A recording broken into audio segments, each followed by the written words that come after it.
Selamat datang di Tiba-Tiba. Nggak tahu kenapa, pokoknya tiba-tiba aja. Ya, namanya juga dia tiba-tiba. Namanya tiba-tiba. Oke, ini pertama kali kita mau ngudut bareng nih. Nice, oke. Kita ngudut dulu, Gus. Ya. Sehat, Gus, apa kabar? Sehat, alhamdulillah. Alhamdulillah. Oke, Gus Chandra lah ya, udah nggak usah dikenalin, udah nggak usah ini adalah CV-nya, udah karena 15 buku udah lewat. Dan sekarang kesibukan. Oke, Gus, ini kan nggak tahu kenapa ya, ini juga tiba-tiba datang ke sini ngobrol apa, tiba-tiba WhatsApp dan akhirnya ketemuan dan ini nggak direncanakan lah ya, intinya gitu. Nah, ngomongin tiba-tiba, Gus, ini tuh lagi berkutat sama Gen Z, Gus. Oke. Gen Z ya. Yang namanya Gen Z ini kan sering disebut sebagai generasi strawberry, Gus. Oke. Looks-nya keren, looks-nya strawberry itu kan kalau dilihat bagus gitu ya. Ya. Tapi kalau dimencet benyek. Wah, iya. Jadi kreatif, dahsyat gitu, tapi mentalnya agak benyek, Gus. Iya. Gimana, Gus? Nih, kalau kita mau menyampaikan spiritual lah ya. Kan sebagai sufi ya. Guys. Kalau ingat Mas Pri, satu-satunya sufi yang ngaku kan cuma Gus Chandra. Gimana nih transforming sufism di Gen Z, Gus? Iya, Gen Z ini kan juga generasi yang tiba-tiba. Tiba-tiba, oke. Iya. Tiba-tiba moodnya muncul. Dan dia berusaha mengejar apa yang dia mau. Tiba-tiba berubah pikiran. Tiba-tiba ngikutin temennya.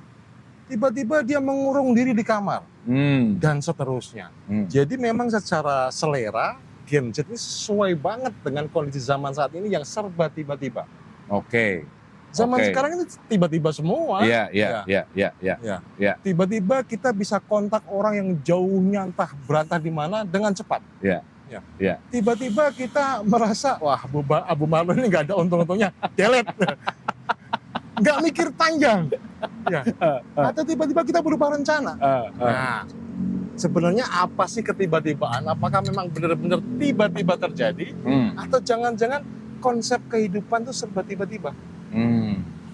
Nah, kalau Kang Abu Marlo memahami salah satu makna dari kun fayakun, itu bukannya tiba-tiba tuh. Tiba-tiba aja ya. Jadi, maka terjadilah. Prosesnya di mana coba? Oke. Jadi, maka terjadilah. Nah, ini yang kemudian merasuki manusia dalam kehidupannya.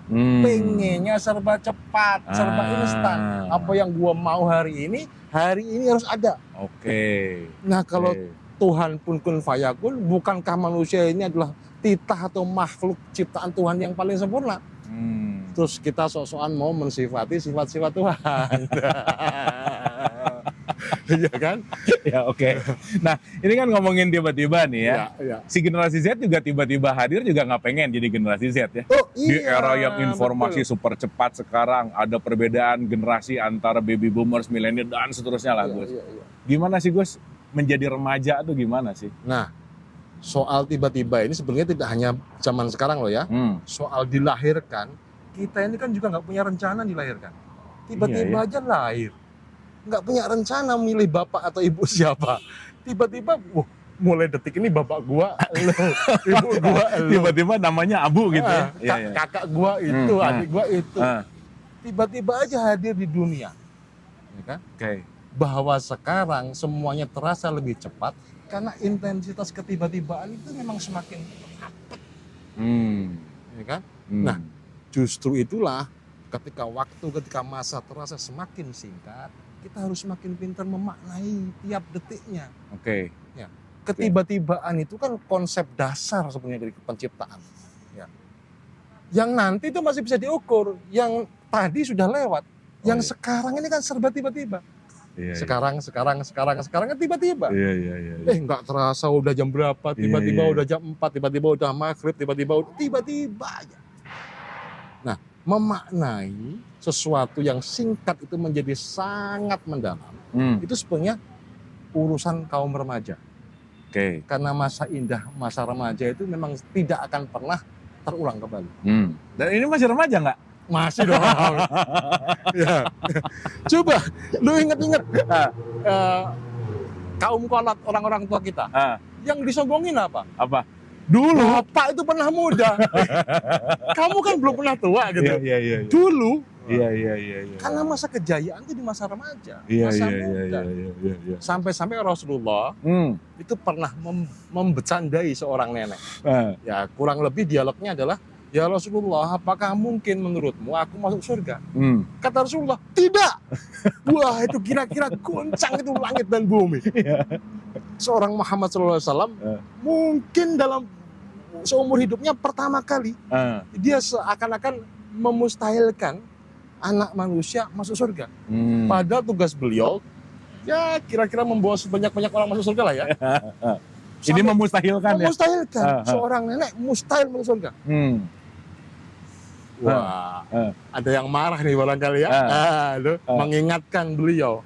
Sampai kemudian Rasulullah tersadar bahwa mungkin bercandanya terlalu berlebihan. Beliau mengatakan bahwa yang masuk surga itu kaum remaja. Usia-usia 20 tahunan ke awal lah. Iya. Ya, kurun waktu dulu dengan sekarang mungkin masih lambat yang dulu ya. Jadi usia masih terasa lama gitu ya. Iya, oke. Tapi kurang lebih usia remaja. Maka masa keemasan kita itu terutama ketika bertumbuh adalah masa remaja. Nah, bagaimana remajanya Kang Abu dulu? Ya remaja dulu kan, gini Gus, aku tuh menilai remaja tuh, kalau dari anak-anak menuju remaja tuh gini, aku ngelihat bahwa segala sesuatu pada saat itu tuh hampir tidak ada ketakutan Gus. Ya. Hampir nggak ada beban, nggak ada ketakutan, dan mau nyoba. Ya. Jadi aku tadi ingat bahwa semakin kesini tuh semakin play safe gue. Iya. Mulai inget boyo, mulai inget. Semuanya tuh jadi kayak yang udah play safe aja deh. Jadi semakin terkotakan, akhirnya imajinasinya nggak kayak waktu dulu. Nggak seliar dulu, kreativitasnya gitu. Jadi kalau kita ngitung bahwa aku jadi nanya ke diri sendiri, dulu waktu kecil kok happy banget, kok sekarang jadi kadang-kadang nggak happy gitu Gus. Ya. Ada kaitan nggak? Jangan-jangan pengalaman itu bukan hanya guru terbaik, tapi juga guru terburuk ya. Gara-gara kita pernah pengalaman suka duka, jatuh bangun, kemudian kita hitung-hitungan sekarang nih. Iya. Bikin rencana yang membuat kita tidak lagi on the spot, tidak lagi spontan, tidak lagi otomatis, tidak lagi tiba-tiba. Semua harus dengan ukuran yang jelas. Hidup menjadi tidak ada lagi tantangan sehebat tantangan masa remaja. Oke. Padahal dalam hidup semestinya kita selalu melakukan peremajaan, selalu melakukan renewing, anti aging, gitu kan? Dimudahkan terus, dirampingkan lagi, dikuatkan. Tapi mengapa dalam kehidupan kita sehari-hari kita tidak begitu? Kita merasa udah 40 tahun ke atas, sudah bukan waktunya lagi, sudah regenerasi dan lain sebagainya. Tapi kita tidak melakukan regenerasi pada diri kita sendiri loh. Iya benar. Regenerasinya ke orang lain. Benar. Nah, balik lagi ya ke Gen Z sekarang nih Gus ya, yang sekarang lagi remaja nih. Dengan pengalaman Gus Chan yang kita tahu sebagai sufi gitu. Ya. Nilai-nilai sufisme untuk generasi remaja dalam era sekarang Gus. Kan sorry ya Gus ya, sekarang kalau kita ngomongin pengajian gitu. Oke. Pengajian yuk gitu.